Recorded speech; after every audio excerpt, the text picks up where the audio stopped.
একা একা ছাদে কি করছো তুহিন সোনা? গল্প বই পড়ছি পুষু। তুমি কি এনেছো গো? এই তো দেখো না, তোমার জন্য কত ফল এনেছি। আমি শুধু কলা খাবো, হনুমানের মতন। ওমা, কেন? আমি হনুমান হব।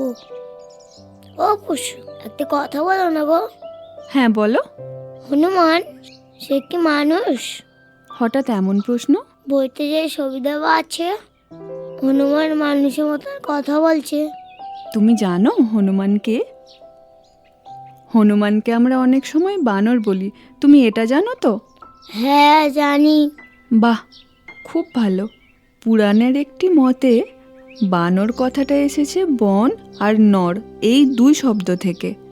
বন মানে জঙ্গল আর নর মানে মানুষ, অর্থাৎ বানর কিন্তু বনবাসী মানুষ। তিনি শিবের অংশ পবনপুত্র হনুমান। পবন মানে জানো তো, বাতাস। তোমাকে একটা গল্প বলি শোনো। মাতা সীতাকে রাবণ হরণ করে নিয়ে গেলে শ্রীরাম খুব দুশ্চিন্তায় পড়ে যান। ভাই লক্ষ্মণকে সঙ্গে নিয়ে তিনি মাতা সীতাকে খুঁজতে বেরিয়ে পড়েন। খুঁজতে খুঁজতে তারা একদিন কিষ্কিন্ধায় চলে আসেন। এদিকে বানর রাজ্য কিষ্কিন্ধার মহারাজ বালি তার ভাই সুগ্রীবকে তখন রাজ্য থেকে তাড়িয়ে দিয়েছেন। সুগ্রীব তার সেনাপতি এবং পরম মিত্র হনুমানকে নিয়ে গভীর জঙ্গলে চলে আসেন। একদিন সুগ্রীব ঋষ্যমুখ পর্বতের ওপর থেকে বনের মধ্যে শ্রীরাম এবং লক্ষ্মণকে দেখতে পেলেন। দুজনকে একসঙ্গে দেখে ওনার মনের মধ্যে একটা আশঙ্কা জন্মায়।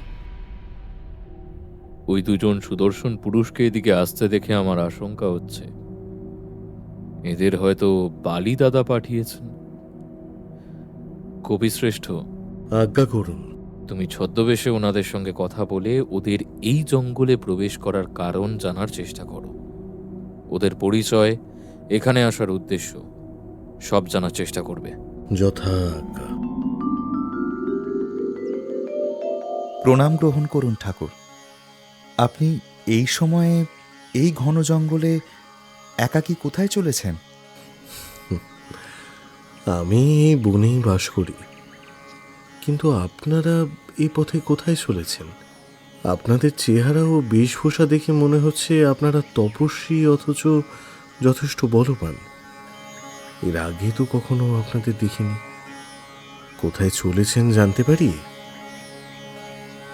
আমি অঞ্জনা পুত্র হনুমান।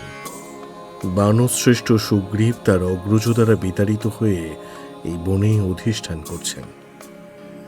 আমি সেই মহাত্মা বানররাজ সুগ্রীবের মন্ত্রী। ওনার নির্দেশেই আমি আপনার সামনে উপস্থিত হয়েছি। ভ্রাতা লক্ষণ, আমি যার দর্শন লাভের জন্য অতি উৎসুক ছিলাম, সুগ্রীবের অমাত্য সেই কপিবর আমাদের সম্মুখে উপস্থিত। আমি দশরথ নন্দন রাম, আর আমার সঙ্গী আমার ভ্রাতা সুমিত্রানন্দন লক্ষণ। আমার যে বিশ্বাসই হচ্ছে না, আমার সম্মুখে স্বয়ং শ্রী রামচন্দ্র উপস্থিত। দশরথ নন্দন শ্রী রামচন্দ্র, যার দর্শন লাভের আকাঙ্ক্ষায় আমি এত দিন প্রার্থনা করে এসেছি, আজ আমার ঈশ্বর স্বয়ং আমার সম্মুখে উপস্থিত। আজ্ঞা করুন প্রভু, আজ্ঞা করুন। এই হনুমান আপনার জন্য কি করতে পারে? আমরাও বানররাজ সুগ্রীবের দর্শন লাভের আশায় অত্যন্ত উদ্গ্রীব হনুমান। তুমি কি আমাদের সাহায্য করতে পারবে? নিশ্চয়ই প্রভু। তাহলে আর ছদ্মবেশের প্রয়োজন কি? আপনি আপনার আসল রূপ ধারণ করুন আর আমাদের পথ দেখান।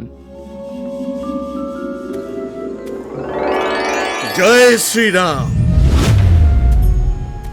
তাহলে তুহিন সোনা, কেমন করে শ্রীরামচন্দ্রের সঙ্গে পবনপুত্র হনুমানের দেখা হয়েছিল তুমি জানলে তো?